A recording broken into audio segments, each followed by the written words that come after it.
Salve moçada do 9º ano, e aí vamos começar a nossa aula de História. Eu sou o professor Henrique, tá? E hoje a gente vai falar justamente sobre o período final da Guerra Fria, tá?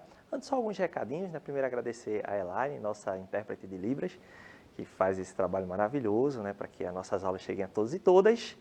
E também, né, agora apresentar também o meu amigo, professor Luciano, que está aqui comigo, né, no chat. Professor Luciano, seja bem-vindo à nossa aula. E aí, pessoal, tudo bom com vocês? A gente está aqui no chat, acompanhando aqui o chat. Então, qualquer comentário, qualquer dúvida, vocês vão mandando aqui para o chat, que a gente passa aqui para o professor Henrique, beleza? Gente, então é o seguinte, ó, quem tiver interessado em participar, é importante que vocês participem conosco, nosso, num bate-papo, fazer essa interação para que realmente as nossas aulas elas possam dar um up, né, possam melhorar, né, ainda mais. Então, ó, basta utilizar o nosso aplicativo do Educa Recife. Quem não tem ainda pode utilizar os QR Codes que vão aparecer aqui, ó, só fazer a leitura, vocês vão ser direcionados às lojas de aplicativos, seja do Android ou do iOS, para que vocês baixem o aplicativo, coloquem lá os seus dados, o pessoal da escola vai ajudar, mas basicamente, enfim, é só a matrícula, a data de nascimento, enfim, entra e pode estar conversando aqui conosco. Inclusive, fazer uma reclamação já, o pessoal do 9º ano está muito devagar aqui no chat, porque a gente participa das aulas do 6º, do 7º, do 8º ano, o pessoal está participando, né? Está interagindo, então é importante que vocês interajam aqui conosco, né? Digam aí o seu nome, de que escola vocês são, né? Vamos começar a conversar, porque é uma forma da gente poder, como eu digo, sempre melhorar as nossas aulas. Bom, o nosso tema de hoje, ele é muito importante porque a gente está falando dessa história contemporânea e aí a gente vem falando uma sequência da história do Brasil, mas a gente vai voltar a essa história geral para entender um pouco do processo que vai culminar com o fim da Guerra Fria. Então, a nossa aula de hoje é o esfacelamento da União Soviética, da União das Repúblicas Socialistas Soviéticas, é isso que quer dizer URSS, e o fim da Guerra Fria. Quando eu digo esfacelamento, quer dizer justamente quando a União Soviética ela acaba se espalhando, né? se separando. Né? Então, a União Soviética era a reunião de vários estados que existiam antes da formação da União Soviética, e aí eles acabam, né? O sistema soviético acaba declinando, caindo, né? Se quebrando, e aí os países voltam a se separar, tá certo? A gente vai entender isso um pouquinho melhor. Mas eu quero começar justamente com essa história aqui, ó, gente. Vocês já devem ter conhecido. Inclusive, a gente costuma dizer muitas vezes, né? Quando alguma coisa é meio perigosa, quando é danosa, quando nos aperreia, a gente diz assim, isso é um Chernobyl, né? Então, chamar atenção logo para o acidente, o incidente de Chernobyl, na verdade, especialmente Pripyat, né?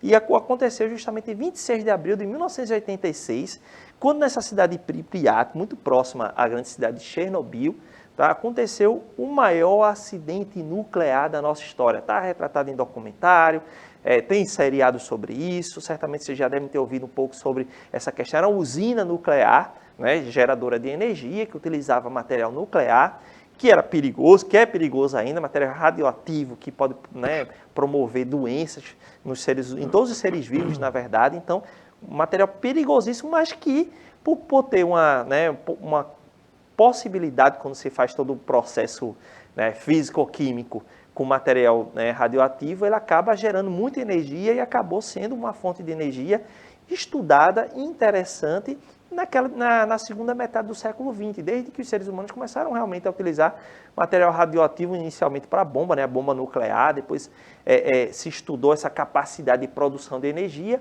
e começaram a surgir várias usinas nucleares, inclusive aqui no Brasil, tá, para produzir energia. Então, essa usina nuclear que ficava na Ucrânia, que era território da antiga União Soviética, acabou explodindo. Então, vocês veem aí na imagem da esquerda, não é? Uma das partes da usina nuclear que acabou explodindo, tá? Num teste de segurança lá, né? Foi um erro humano, onde se elevou a capacidade da usina, e ela acabou explodindo e lançando material radioativo por conta do incêndio, não é? Nos céus, não só da região, que acabou sendo toda contaminada, muitos seres vivos, né, morreram, de animais, as pessoas. Então houve um impacto muito sério sobre as pessoas. E imediatamente quem teve o contato com material radioativo morreu em pouco tempo, e outras pessoas acabaram tendo doenças e tiveram contato também com esse material radioativo. Tá? Então a gente tem aí uma imagem da usina destruída, e aqui essa imagem maior à direita né, ela já mostra hoje essa usina com uma espécie de um sarcófago, né? Foi construído, né, uma estrutura justamente para impedir que ela continuasse emitindo material radioativo. Mas até hoje ela é perigosa, inclusive toda a área ao redor da usina ela é protegida, porque quem entrar em contato com essa área sem os equipamentos de proteção pode acabar, né, sendo contaminado, contraindo uma doença, enfim. Então, ainda é uma coisa muito séria. Mas o que acontece é que essa explosão ela acabou, né, levantando material radioativo que atingiu os céus dos países, né, os ares dos países europeus. Então, foram, né, captados materiais radioativos na Alemanha, na Inglaterra, na Suécia, enfim. E chegou até os Estados Unidos e Canadá, ou seja, chegou até a América. Só para vocês verem o risco né, do que é uma usina nuclear quando ela não é bem cuidada, né, e acabou gerando esse grande acidente, né, gente?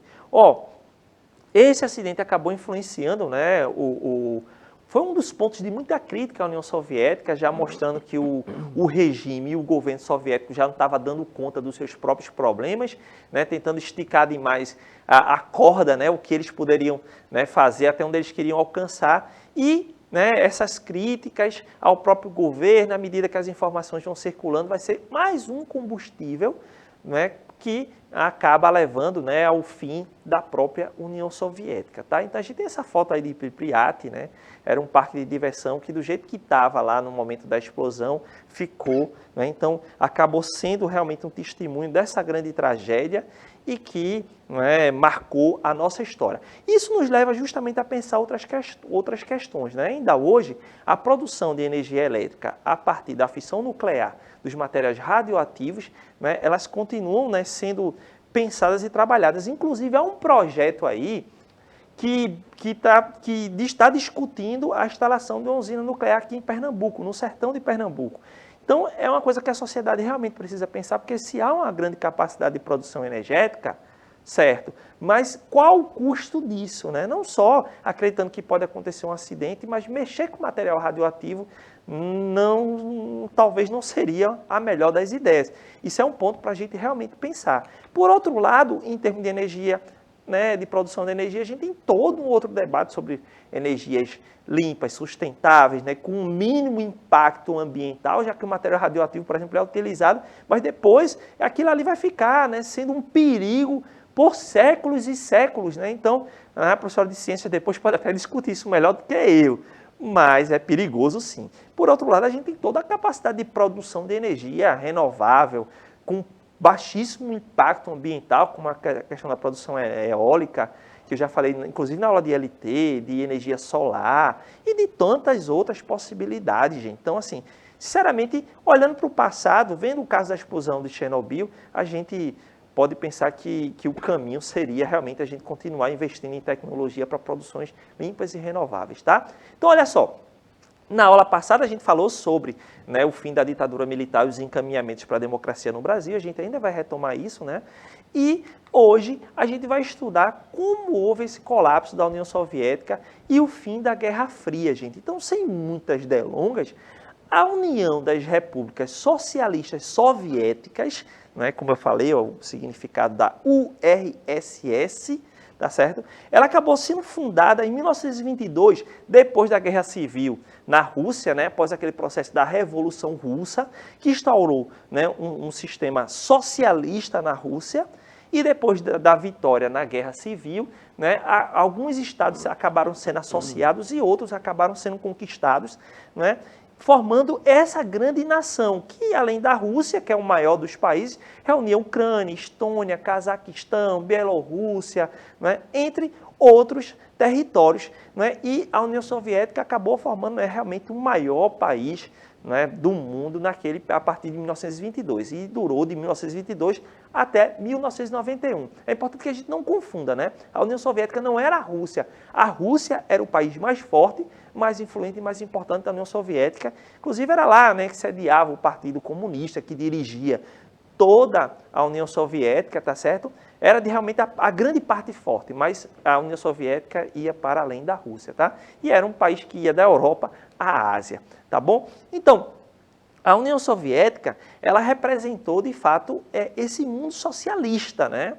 Então, ela, né, acabou sendo uma das grandes vitoriosas da Segunda Guerra Mundial e, por isso, né, ela aparece bastante empoderada logo após a guerra. Isso justamente dentro de um processo de crescimento, diga-se de passagem, que enquanto o mundo capitalista estava em crise, ali no final da década de 20, a União Soviética estava de vento e popa, né, produzindo com o grande investimento do Estado, a produção industrial, produção científica, tecnológica, e realmente acabou, apesar dos problemas, né, tendo um grande destaque, se tornando rapidamente uma das grandes potências mundiais, tanto em termos de população, tanto em termos de capital, né, de produtos, de riqueza e, enfim, de potencial. Então, a União Soviética estava ali para rivalizar com o mundo, né, e isso ficou muito claro quando ela conseguiu enfrentar a Alemanha, ser uma das grandes vitoriosas da guerra e sair da guerra fortalecida como uma das grandes nações do mundo, tá?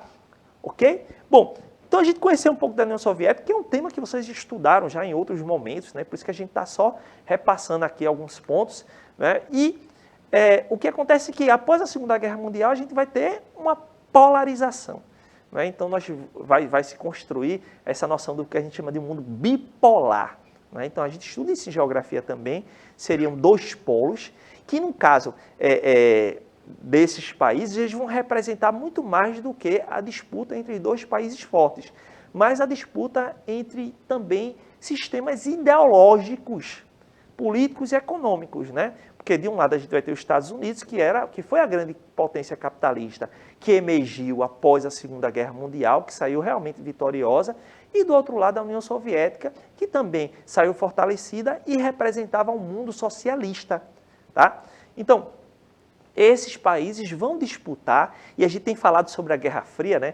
Eu lembro que eu já disse para vocês aqui, inclusive, que naquele período que vai do início da década, do final da década de 40, na verdade, logo após a Segunda Guerra Mundial, a Guerra Fria já se inicia.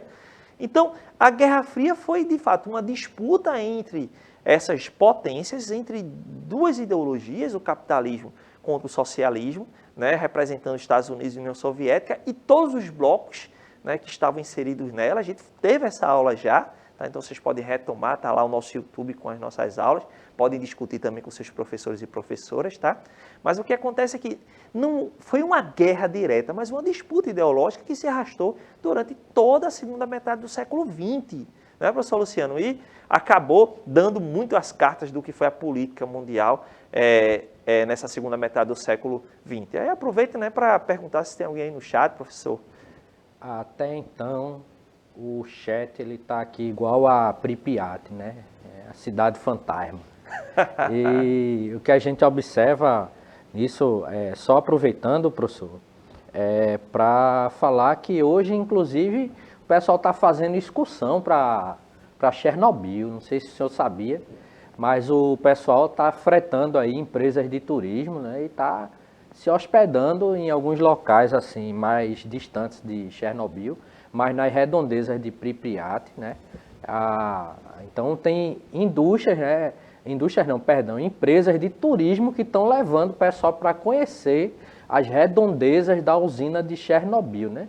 Aí eu fico pensando, né, que tem gente louca para tudo, né? O pessoal visitar um local onde ainda tem uma radiação, né, do acidente lá da usina muito grande, e as diárias elas estão saindo em torno de $100 por dia. É só pagar algo em torno, né, aproximadamente aí de R$600, R$550, R$600 para fazer turismo, né, numa área onde a gente tem radiação lá espalhada, Pode né? contrair uma doença podendo horrível, contrair, né? uma doença pesada, né? Então, Ó, eu ri aí em relação ao chat, mas o negócio é sério, né? O pessoal não dá não, o pessoal não, vamos lá, né? Então é o seguinte, ó, gente.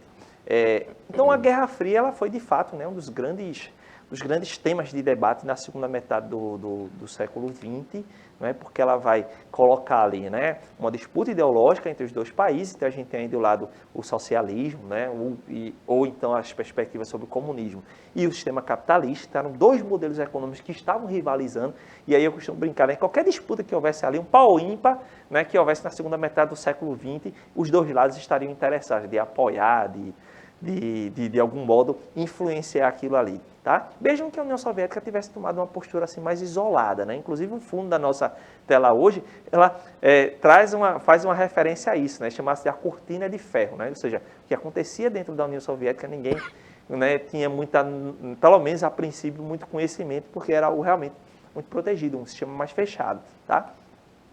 Além da disputa ideológica, nós tivemos também uma corrida armamentista, né? Então, eram duas potências que estavam armadas até os dentes, assim como seus aliados. Por exemplo, os Estados Unidos acabou organizando, né, a chamada OTAN, a Organização do Tratado do Atlântico Norte, que existiam vários países, né? A Alemanha Ocidental, a França, a Inglaterra, né? São países que, né, construíram uma força militar justamente para proteger ou atacar, né, esse mundo, proteger o sistema, o mundo capitalista e realmente fazer medo ao adversário, né? No caso, a União Soviética.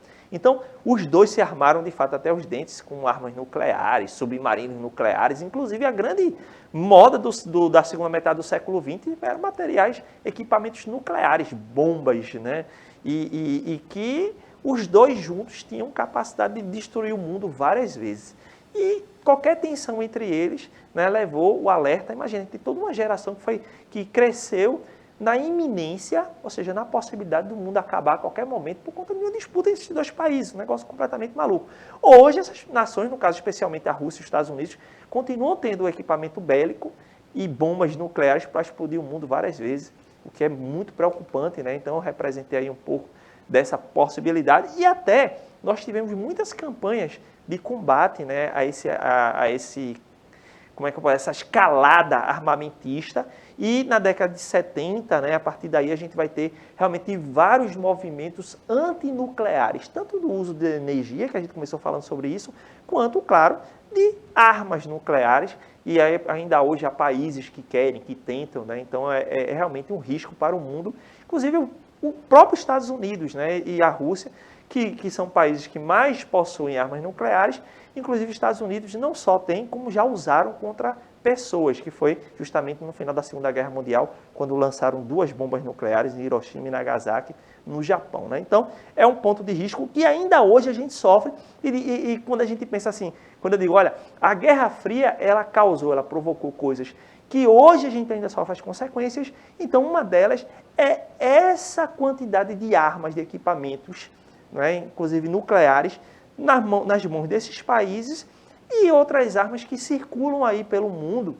de forma ilegal, né? Então, quem já se interessou de ver essa discussão sobre tráfico de armas, né, esse armamento na mão de tanta gente, inclusive de pessoas, de terroristas, etc., seja terroristas, né, os mais tradicionais, ou estados que agem feito terroristas, tem muito a ver com essa escalada armamentista da Guerra Fria, né? Quando a União Soviética, por exemplo, acabou, ficou muito equipamento militar espalhado por pequenos países e que acabaram sendo, né, tomados, né, por traficantes de armas, por militares corruptos. Isso acabou, né, espalhando muito equipamento militar pelo mundo todo, o que é uma pena. Outra coisa, a disputa científica. Essa aí tem um efeito, né, um pouco mais positivo, porque os Estados Unidos e a União Soviética disputaram realmente para ver quem tinha, né, quem desenvolvia a tecnologia, até para beneficiar a si próprio. Uma consequência disso, a gente já falou, é a própria questão da corrida espacial, né, que levou o ser humano a lançar,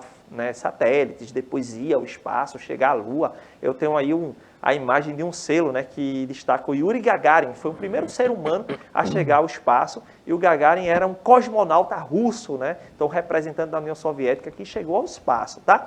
Mas focando aqui na União Soviética, o que foi que aconteceu para essa União Soviética ela acabar declinando? Então, em outras aulas, a gente já tratou dessa força da União Soviética, da disputa com os Estados Unidos. Eu só elenquei aqui alguns pontos, mas eu vou trazer aqui alguns aspectos que vão levar mesmo ao fim dessa União Soviética, já por volta da década de 70.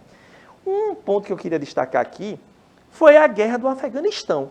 Entre 1979 e 1989, a União Soviética esteve envolvida numa invasão ao Afeganistão que acabou custando muito caro à União Soviética. Ela buscou defender seus interesses no território, influenciar diretamente, mas essa guerra acabou sendo para a União Soviética o que muita gente diz que foi a Guerra do Vietnã para os Estados Unidos, né? Muitos custos, muitas perdas, e acabaram tendo uma derrota, né? Já que se retiraram do território sem conseguir alcançar os seus objetivos. E aí nessa imagem é interessante porque a gente tem os grupos, né, que lutaram contra a União Soviética. Esses grupos, gente, que eram justamente moradores, principalmente moradores dessas áreas montanhosas, foram equipados, treinados, né, por países islâmicos, como é o caso da Arábia Saudita, mas também pelos países ocidentais, Estados Unidos, a Inglaterra, por exemplo, que investiram, deram dinheiro, arma, para essa gente lutar contra a União Soviética. E aí gera uma das consequências para a atualidade, como, por exemplo, os talibãs. Os talibãs fizeram parte desses grupos que lutaram contra a União Soviética e foram treinados até pelos Estados Unidos. Então, os talibãs eles foram se fortalecendo a partir da expulsão dos soviéticos, tá? E depois chegaram ao poder no Afeganistão entre 1996 e 2001. Inclusive, o próprio Bin Laden, né, apareceu, fazia parte desses grupos que lutaram contra a União Soviética, que foram treinados pelos Estados Unidos e acabaram sendo um dos focos do terrorismo e, inclusive, dos ataques, né, ao World Trade Center nos Estados Unidos, né, talvez o atentado mais, talvez não, o atentado mais marcante, né, da nossa história. E aí esses grupos ficaram no poder até 2001, quando os Estados Unidos aí sim fez uma invasão ao Afeganistão, agora contra eles, não mais a favor, e recentemente eles voltaram ao poder, que trouxeram aquelas cenas terríveis, né, de pessoas desesperadas no aeroporto querendo fugir do Afeganistão. Mas a história do Afeganistão acaba expressando isso, né, as tentativas de estrangeiras de influenciar o território, né, e leva ao sofrimento daqueles povos. Na verdade, a história, né, daquela região toda do Oriente Médio, do Oriente, enfim, do mundo, né, acaba sofrendo muito com as tentativas dessas potências de influenciar, de dominar territórios. O caso da União Soviética e Estados Unidos foi isso, e até hoje a gente sofre muito com as consequências da Guerra Fria. Tá? Bom, acontece que ao final da década de 70, a União Soviética vai sofrer muito, principalmente com os problemas econômicos. Era difícil para a União Soviética também sustentar essa disputa com o mundo capitalista, rodeado pelo mundo capitalista, e o único país socialista que poderia dar um apoio, que era a China, que era, né, hoje é uma grande potência mundial, não tinha uma boa relação com a União Soviética em muitos momentos, né? E aí a gente pode destacar dessa crise econômica, a diminuição do ritmo de crescimento econômico que tinha sido acelerado na primeira metade do século XX, que tentou ser sustentado na segunda metade do século XX, mas ao final do século já não tinha o ritmo que o país precisava, né, que essa união precisava para sustentar essa disputa contra o mundo capitalista, que era difícil, né? Então, praticamente contra o resto do mundo inteiro, né? Um outro ponto que a gente pode destacar é uma crise de abastecimento, né, já que muitas vezes eles não conseguiam produzir o suficiente para atender a demanda da população. E isso gerava muita insatisfação com o aumento de preço dos produtos essenciais. Tá? E, além disso, a gente pode destacar também a reduzida quantidade e qualidade dos produtos de bem de consumo, o que era complicado para contrapor ao mundo capitalista, que tinha uma grande capacidade produtiva e produtos que realmente, né, enfim, era outra lógica econômica, mas enquanto eles produziam muitas vezes com melhor qualidade, produtos que conquistavam melhor, o mundo socialista era uma coisa mais equilibrada, não havia tanta desigualdade assim, mas em compensação as pessoas questionavam muito a qualidade dos produtos e a quantidade que eles chegavam à população. Então, isso era um aspecto de crise, né, que acabou gerando essa crise econômica. E aí isso foi necessário realizar algumas mudanças políticas na União Soviética. Dentro dessas políticas, em 1985, nós vamos ter uma mudança na chefia do Partido Comunista, no caso, o Partido Comunista Soviético, e aí quando chega o Mikhail Gorbachev, que é esse sujeito que está aí ao centro, né, dessas três pessoas que estão ali liderando o Partido Comunista, e ele vai iniciar realmente um plano de reconstrução da União Soviética, ou melhor, um plano de restauração econômica e que vai levar à abertura política também da União Soviética. E que caminhos são esses? Eu vou destacar dois pontos aqui. Um que a gente chama de perestroika, que é a reestruturação econômica. Então, entre outros aspectos, ele vai fazer o seguinte. Vai haver uma liberalização da economia, uma abertura da economia, inclusive para a possibilidade de empresas privadas, né, assumirem determinados postos, já que isso era tudo pertencente ao Estado, era uma economia, né, de Estado, socialista, e até a instalação de multinacionais, de empresas de fora que passam a atuar também no mundo socialista. Então, de fato, ele promove uma abertura econômica de modo que aquela economia planificada, daquela economia socialista, ela se abre aproximando mesmo de um sistema econômico capitalista, uma economia mais aberta, de mercado, né? Então, isso vai gerar justamente como é que a gente pode dizer, uma alteração significativa na lógica econômica da União Soviética, tá? E o outro ponto seria a Glasnost, que seria Glasnost, né? Que seria uma abertura também política, né? E como é que a gente pode dizer, um caminho para uma democracia liberal, né? O mais próximo disso. É difícil dizer isso, que a Rússia até hoje ela nem chega perto de uma democracia liberal, mas tem eleições, né, mesmo que um tanto controladas, né? O Vladimir Putin, presidente da Rússia, está há muitos anos lá já, enfim. Mas seria uma tentativa de abertura, de amolecimento do sistema, que era, de fato, muito autoritário.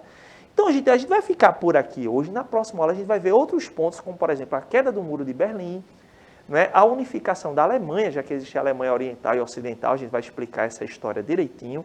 Mas fica aí para vocês pesquisarem, tá? Mas antes eu vou falar aqui com o professor Luciano. Professor Luciano, obrigado aí pela presença, né? Apesar do nosso chat não estar lá muito quente, né? Na realidade, como eu disse, né, o chat ele tá meio fantasma aqui, igual a cidade de Pripyat, né? Então, vamos mudar isso aí, gente. Vamos mudar isso aí. Na próxima aula, vamos povoar o chat, acabar com essa cidade fantasma aqui, vamos povoar o chat, transformando, né, o chat em uma cidade assim, cosmopolita, né? Cheia de gente, né? Como São Paulo, como Tóquio, né? Muita gente, né? Então, vamos bombar o chat aqui, porque é importante, né, a participação de vocês aqui no chat. Então, é isso, né? E até a próxima aula aí.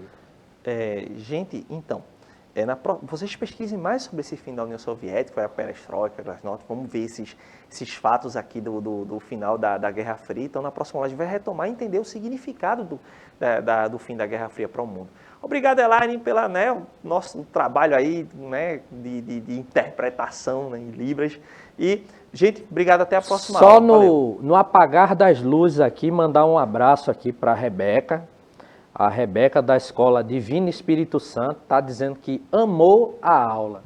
Então, e a gente amou a sua participação, Rebeca. Que coisa boa! No finalzinho apareceu alguém. Gente, tchauzinho e vamos embora. Até a próxima aula. Valeu!